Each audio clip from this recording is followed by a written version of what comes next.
নমস্কার। যুক্তি তর্ক সঙ্গে অর্কই আপনাদের স্বাগত। আপনাদের সঙ্গে আমি অর্কপ্রভ সরকার। দুটো খুব তাৎপর্যপূর্ণ ডেভেলপমেন্ট হয়েছে। চীনে অবস্থিত ভারতীয় দূতাবাসের পক্ষ থেকে জানানো হয়েছে যে এবার থেকে চীনের নাগরিকরা ট্যুরিস্ট ভিসা পাবেন ভারতে ঘোরার জন্য। গালওয়ান ডেপসাং সংঘর্ষের পর দুদেশের সম্পর্ক তলানিতে টেকেছিল। তারপর দফায় দফায় সামরিক পর্যায়ে আলোচনা, সিভিলিয়ান অ্যাডমিনিস্ট্রেশনের পক্ষে আলোচনা এবং সীমান্তে যে উত্তেজনা সেটা কমানো হয়, ডিমিলিটারাইজও করা হয় এবং চীন কৈলাস মানস সরোবর যাতে সনাতনীরা যেতে পারেন ভারত থেকে তার অনুমতি দেয়। এবার ভারত বলল যে ট্যুরিস্ট ভিসা চীনের নাগরিকদের দেয়া হবে এবং একই সঙ্গে হয়তো কিছুদিনের মধ্যে ভারত এবং চীন সরাসরি বিমান যোগাযোগ চালু হবে। চীনের সরকারি মুখপত্র ইংরেজিতে বেরোয় গ্লোবাল টাইমসও এই খবরটি দেয়া হয়েছে এবং ভারত সরকারের এই ভূমিকাকে খুব সদর্থক দৃষ্টিভঙ্গিতে দেখছে শি জিনপিং এর প্রশাসন। 2, প্রধানমন্ত্রী নরেন্দ্র মোদী ব্রিটেন এবং মালদ্বীপ যাবেন। ব্রিটেনে তিনি ইংল্যান্ডের সঙ্গে ফ্রি ট্রেড এগ্রিমেন্ট সাইন করবেন এবং তারপর মালদ্বীপের স্বাধীনতা দিবসের 60তম স্বাধীনতা দিবস প্রধান অতিথি হিসাবে উপস্থিত থাকবেন। মুইজ্জুর সরকার তারা কিন্তু ইন্ডিয়া আউস্ট এই প্রোগ্রামকে সামনে রেখে ভোটে জিতেছিল। তারপর তারা বুঝেছে যে দীর্ঘদিনের মিত্র ভারতের সঙ্গে সম্পর্কের অবনতি হলে মালদ্বীপের ক্ষতি, কারণ এই ছোট্ট আর্কিপেলাগো চীনের ঋণের ফাঁদে জড়িয়ে পড়েছে। কিছুদিন আগে মুইজ্জু ভারত সফর করেছেন, এবার প্রধানমন্ত্রী যাচ্ছেন। খুব তাৎপর্যপূর্ণ ঘটনা, ভারতের বিদেশ নীতির সাফল্য এবং খুব স্বল্প সুদে ঋণও দেবে মালদ্বীপকে, ভারত গ্র্যান্টিং এড দেবে এবং প্রচুর বিনিয়োগ করবে।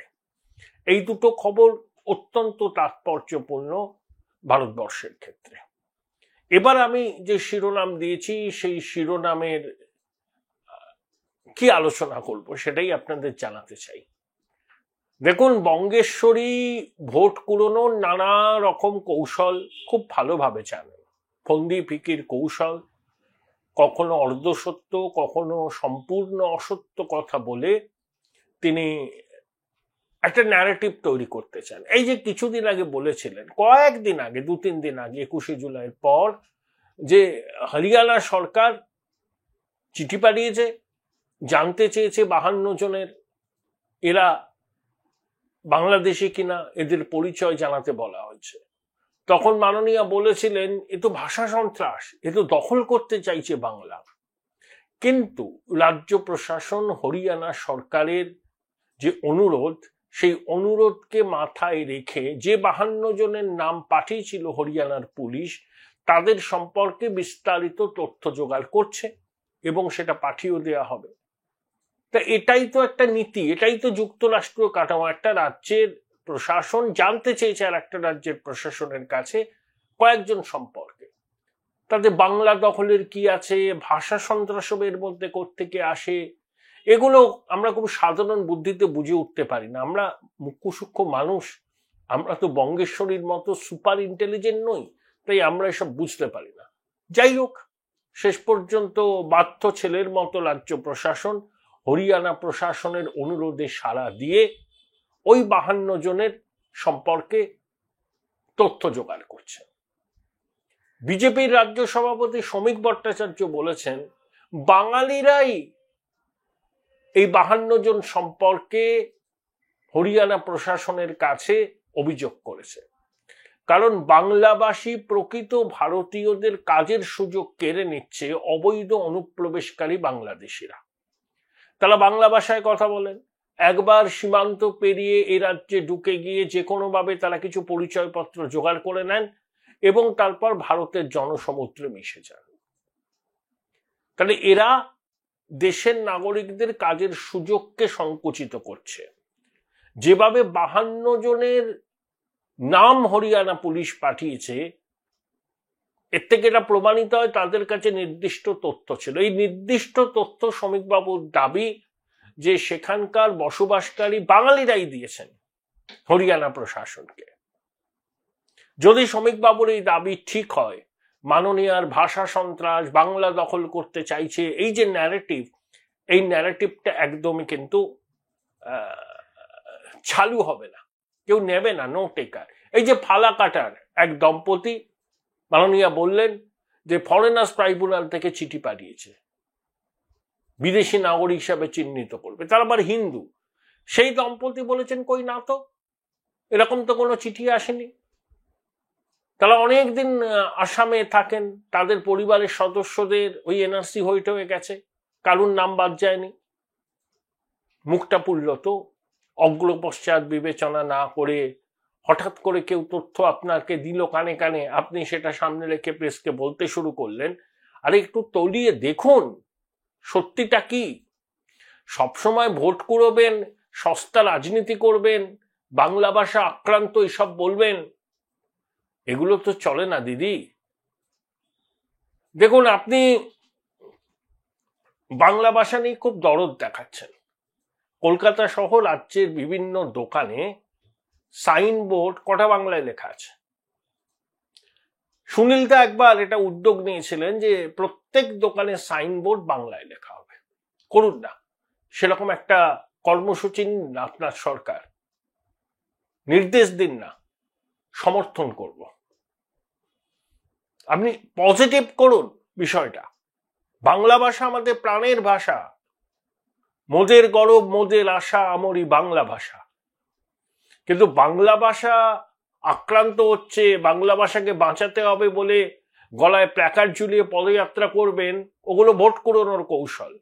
বাংলা ভাষার প্রতি দরদ থাকলে বাংলা মাধ্যম স্কুলগুলোর পুনরুজ্জীবন করুন, শূন্য পদে শিক্ষক নিয়োগ করুন, আর ওটা যেটা বললাম, সমস্ত দোকান কম্পালসারি করুন, তাদের সাইনবোর্ডে বাংলায় লেখা থাকবে। সমর্থন করবে পশ্চিমবঙ্গের মানুষ। আপনি কিন্তু সেটা করছেন না। এবার নতুন একটা ভোট কুড়োনোর অঙ্ক বসেছেন, এটা অবশ্যই আইপ্যাকের মস্তিষ্ক প্রসূত, ওই যে বুথ ধরে ধরে সমাধান। এখন প্রশ্ন হলো, আমি যে বুথে এতদিন ভোট দিতাম, আমার বুথটা চেঞ্জ হয়েছে। কেন চেঞ্জ হয়েছে? নির্বাচন কমিশন ডিরেক্টিভ দিয়েছে যে একটা বুথে সর্বাধিক 1200 জন ভোটার থাকতে পারবে। পশ্চিমবঙ্গের মোট ভোটার হচ্ছে 7,59,00,000। তাকে আপনি 1200 দিয়ে ভাগ করুন, আপনার বুথের সংখ্যা কত দাঁড়াবে? 1 লক্ষের বেশি। বঙ্গেশ্বরী বললেন 80,000 বুথ আছে। হয়তো কাজের চাপে, বিজেপির ভয়ে, স্পেশাল ইন্টেন্সিভ রিভিশন হওয়ার আতঙ্কে মাননীয়া হয়তো তথ্যগুলো সব গুলিয়ে ফেলছেন। 1 লক্ষ বুথ আছে। আপনি 3টে করে বুথ নিয়ে ক্লাস্টার করবেন, প্রতিটা বুথের জন্য 10 লক্ষ টাকা আপনি ধার্য করেছেন, এবং প্রশাসনকে নির্দেশ দিয়েছেন যে নির্বাচন ঘোষণার আগেই সব কাজ ছেড়ে ফেলতে হবে। খুব ভালো কথা। এবং যে কমিটি হচ্ছে তাতে জনপ্রতিনিধি থাকবে, 3 জন ইন্ডিপেন্ডেন্ট ব্যক্তিত্ব থাকবেন। এখন প্রশ্ন হলো, বিরোধীদের তো অনেক জনপ্রতিনিধি আছে, এতে কি বিরোধীদের রাখা হবে? আপনার যদি 1 লক্ষ বুথ থাকে, বিরোধীরা জিতেছে সেই রকম বুথের সংখ্যাও কম নয়, সে কয়েক হাজার, অনেক। তা সেই বুথগুলোতে কি হবে? আপনার যে ট্র্যাক রেকর্ড, আপনি বিরোধীদের ডাকেনও না জনপ্রতিনিধিদের প্রশাসনিক সভায়, আর যে বুথগুলোতে বিরোধীরা জিতেছে সেই বুথগুলোতে আপনার এই কর্মসূচি লাগু হবে? এখানেই প্রশ্ন। দেখুন, কিছুদিন আগে 3 দফায় 6,000 কোটি টাকা বাজার থেকে নতুন করে ঋণ নিয়েছে রাজ্য। একটা রিজার্ভ ব্যাংকে বন্ড ছেড়ে নিয়েছে আর বাজার থেকে নিয়েছে। তখন একটা ধারণা হয়েছিল রাজ্য সরকারি কর্মচারীদের যে সুপ্রিম কোর্টের নির্দেশ মেনে বকেয়া ডিএর 25% সম্ভবত জুন মাসের 27 তারিখের মধ্যে দিয়ে দেবে, কিন্তু তা হয়নি, রিভিউ পিটিশন করেছে। বলেছে যে দিতে যদি হয় যে 10,000 কোটি টাকা একটা নির্দিষ্ট অ্যাকাউন্টে লাগবে সুপ্রিম কোর্টে, তারপর মামলার ফয়সলা হলে টাকাটা দেওয়া হবে। 40,000 কোটি টাকার বেশি প্রাপ্য হচ্ছে ডিএ, তার মধ্যে সুপ্রিম কোর্ট বলেছে 25,000 টাকা দিন। যখন রাজ্য সরকারের আইনজীবীরা বললেন যে মাই লর্ড এত টাকা দিলে তো আমরা সরকারই চালাতে পারবো না, তখন সুপ্রিম কোর্ট বলল ঠিক আছে আপাতত 25% দিন, কিন্তু দিলেন না। কি বলেছেন যে 6 মাস সময় দিন। বাজেটে তো এসবের সংস্থান করা ছিল না, ঠিক বাজেটে সংস্থান করা ছিল না। এই যে আপনি আপনার কথা মতো 80,000 বুথে প্রতিটা বুথে 10 লাখ টাকা করে দেবেন উন্নয়নের জন্য, তাতে খরচা হবে 8,000 কোটি টাকা। তা আপনার 25-26 অর্থবর্ষের যে বাজেট পেশ করেছেন কয়েক মাস আগে, তাতে এই টাকাটার সংস্থান ছিল না। কারণ আইপ্যাকের মস্তিষ্ক প্রসূত এই কর্মসূচি হঠাৎ করে হয়নি। আপনি এটা অনেকদিন ধরেই ভেবেছেন, কিন্তু বাজেটে সংস্থান রাখেননি, হয়তো বাজেটের পরে ভেবেছেন। ওই যে ঋণটা নিয়েছিলেন সেই ঋণটা দিয়ে হয়তো এই কাজটা করবেন। আবার এমনও হতে পারে সেই ঋণটা অন্য খাতে ব্যবহার করবেন। বিভিন্ন সরকারি দপ্তরের বাজেটে যে বরাদ্দ আছে সেই বরাদ্দ কাটছাট করে এই টাকাটা জোগাড় করবেন। যেমন লক্ষ্মীর ভান্ডারের টাকা দেওয়ার জন্য এবং অন্তর্বর্তী বাজেটে বা ভোট অন অ্যাকাউন্ট বাজেটে তার বরাদ্দ বাড়বে। আপনি সমস্ত সরকারি দপ্তরকে বলা আছে যে একেবারে দরকার না হলে কোনো টাকা খরচ করো না, সেই টাকাগুলোকে লক্ষ্মীর ভান্ডারে দেবেন। এই যে 8,000 কোটি টাকা, হয় আপনি বিভিন্ন দপ্তরের বাজেট বরাদ্দ কাটছাট করে সেই টাকাটা জোগাড় করবেন, না হলে আবার বাজার থেকে ঋণ নেবেন। যে শিশু ভূমিষ্ঠ হলো আজ রাতে এই ঈশ্বর পরিত্যক্ত বঙ্গদেশে, তার মাথায় সম্ভবত 60,000 টাকার দেনা, আরো কয়েক হাজার টাকার দেনা বাড়বে। আপনার তো কুছ পরোয়া নেই। রাজ্যটা রসাতলে যাচ্ছে, রাজ্যের অর্থনীতি ভেঙে পড়ছে। আপনি কাঁদুনি গাইছেন, আপনার আইনজীবী কাঁদুনি গাইছেন যে খুব অসুবিধা হবে ডিএ দিতে, বাজেটে সংস্থান নেই, তো আপনার এই বুথের সমাধান প্রকল্পের টাকাটা কোত্থেকে জোগাড় হবে দিদি? হয় আবার লোন করবেন, না হলে বিভিন্ন দপ্তরের বরাদ্দ কাটছাট করবেন, এছাড়া তো কোনো উপায় নেই। আপনার ইচ্ছা হলো, আপনার মর্জি হলো, আপনাদের পরামর্শদাতা সংস্থা পরামর্শ দিল, আপনি সঙ্গে সঙ্গে সেটা রাজি হয়ে গেলেন, আর সরকারি কর্মচারীদের ডিএটা আপনি দিতে পারছেন না, সুপ্রিম কোর্টের নির্দেশ সত্ত্বেও আপনি ডিএটা দিতে পারছেন না, দিচ্ছেন না। সবার একটু ভেবে দেখা উচিত। এর আগে তো দুয়ারে সরকার হয়েছে, পাড়ায় সমাধান হয়েছে, দিদিকে বলা হয়েছে। আপনার এই বুথ ভিত্তিক সমাধান এর সঙ্গে পাড়ায় সমাধানের পার্থক্য কি? ভোটের আগে আপনার বুথ যারা ম্যানেজ করে তাদের পকেটে কিছু ঢুকিয়ে দেওয়ার জন্যই কি এই প্রকল্প, আমার আপনার করের টাকায়? এই প্রশ্ন উঠছে সর্বত্র। তাহলে হঠাৎ করে আপনি এরকম একটা পরিকল্পনা ঘোষণা করলেন কেন? আপনার তো এরকম পরিকল্পনা আছে, পাড়ায় সমাধানের সঙ্গে বুথ স্তরের সমাধানের কি পার্থক্য? আসলে আবার বলছি, আপনি খুব ভয় পেয়েছেন দিদি। এই স্পেশাল ইন্টেন্সিভ রিভিশন হবে, অগাস্ট থেকে চালু হবে পশ্চিমবঙ্গে। অনেক ভুয়ো ভোটারের নাম বাদ যাবে, হতে পারে সেটা 60-70 লক্ষ। 2021 সালে বিধানসভা নির্বাচনে বিজেপির সঙ্গে আপনার ভোটের পার্থক্য ছিল 59 লক্ষ। 2024 লোকসভা নির্বাচনে সেই পার্থক্য এসে দাঁড়িয়েছে 42 লক্ষ। আপনি 42 লক্ষ ভোট বিজেপির থেকে বেশি পেয়েছেন। এখন যদি স্পেশাল ইন্টেন্সিভ রিভিশন হয়, যদি 60-70 লক্ষ ভোট বাদ যায়, সেই ভোটের একটা বড় অংশ আপনার সমর্থক, তারা আপনাকে ভোট দেয়। ওই ভোট ব্যাংক আছে, এর মধ্যে অনুপ্রবেশকারীরা আছে, রোহিঙ্গারা আছে।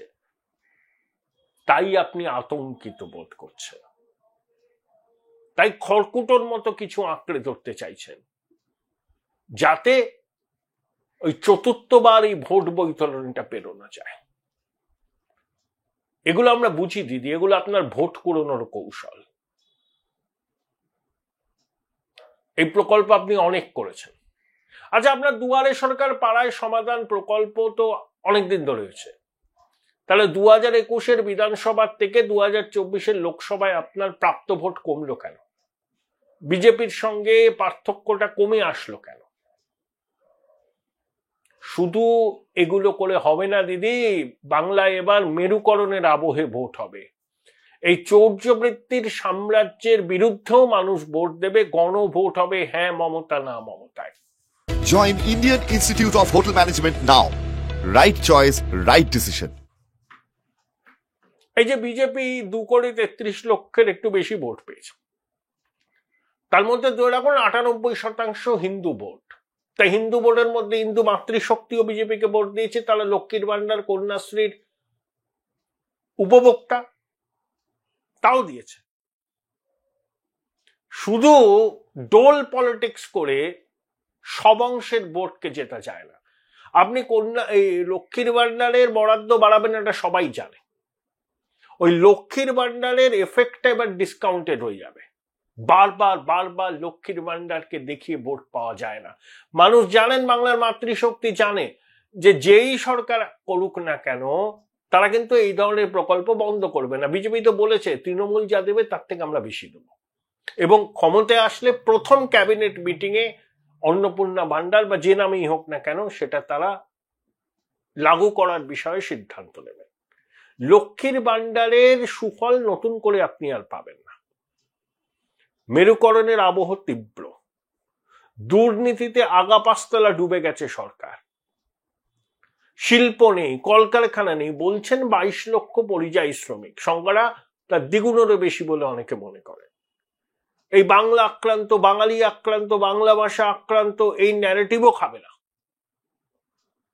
কারণ এ রাজ্য থেকে লক্ষ লক্ষ মানুষ বাইরের রাজ্যে যায়, কাজ করে, পড়াশোনা করে, দেখান তারা কোথায় নিগ্রহের মুখে পড়েছেন, তারা যদি প্রকৃত ভারতীয় নাগরিক হয়। আর নিগ্রহের মুখে কারা পড়ছেন বা জিজ্ঞাসাবাদের মুখে কারা পড়ছেন? যাদের আইডেন্টিটি নিয়ে প্রশ্ন উঠছে, তারা কি সত্যি ভারতীয় নাকি বাংলাদেশি? সাকল্যে হাজার জন। আপনি বলছেন বাংলায় বললেই আক্রান্ত হতে হচ্ছে, এরা এত ঘৃণা করে। আবার ধরুন আপনি তারা প্ল্যান কষেছেন যে নির্বাচন ঘোষণা হওয়ার আগেই এই প্রকল্পটাকে আপনি গুটিয়ে দেবেন, মানে যা যা করণীয় সব হয়ে যাবে, টাকা পয়সা ডিস্ট্রিবিউট হয়ে যাবে। কিন্তু যদি না পারেন, নির্বাচন ঘোষণা হয়ে যায়, তখন বলবেন আবার ভিকটিম কার্ড। দেখো আমি টাকা দিতে গিয়েছিলাম, কমিশন দিতে দিল না। কখনো হাইকোর্টকে বলেন, কখনো সুপ্রিম কোর্টকে বলেন, কখনো আইনজীবীদের বলেন, কখনো বিরোধী দলকে বলেন যে আপনি চেষ্টা করছেন, এরা সব আটকে দিচ্ছে, ভিকটিম কার্ড খেলেন। আপনি প্রথম থেকে ভিকটিম কার্ড খেলে আসছেন। যখন কংগ্রেস করতেন তখনও খেলেছেন, যখন তৃণমূল করেছেন তখনও খেলেছেন, এবং লাগাতার খেলে আসছেন। যে আপনি একটা মধ্যবিত্ত নিম্নবিত্ত পরিবারের মেয়ে, সাহসী, সিপিএম কে হটিয়েছিলেন, মার খেয়েছেন, এগুলো সত্যি, মার খেয়েছিলেন, সিপিএম হটেছে আপনার জন্য, আপনি নিম্নবিত্ত পরিবারের থেকে উঠে এসছেন, সব সত্যি। এই ভিকটিম কার্ড আপনি অনেকবার খেলেছেন, এখনো খেলছেন, কিন্তু এখন আপনি বিরোধী নন। 14 বছর হয়ে গেল আপনি বঙ্গেশ্বরী দিদি। আপনার অনুমতি ছাড়া এ রাজ্যে একটা গাছের পাতা হেলে না। তাই আপনি আর কত ভিকটিম কার্ড খেলবেন? এটা আপনার ভোট কুড়োনোর কৌশল। কতটা আপনি চাপের মুখে যা পাচ্ছেন খড়কুটোর মতো আঁকড়ে ধরছেন,